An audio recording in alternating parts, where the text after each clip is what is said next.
Villastar.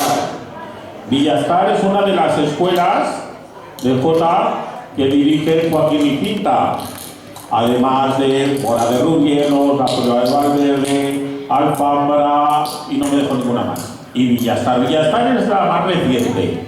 ¿Lleváis 2 añitos allí? 2 añitos allí. Pero ahí hay una afición jotera bárbara y a calado hondo, y además, pues con las buenas enseñanzas de Joaquín Icinta, ellos vienen precisamente a traerles a todos ustedes la Jota de Teruel. La Jota de Teruel tranquila, ¿no? Vamos a especificar que después de la masterclass no nos podemos equivocar. Jota tranquila de Teruel, Escuela de Jotas de Villastar.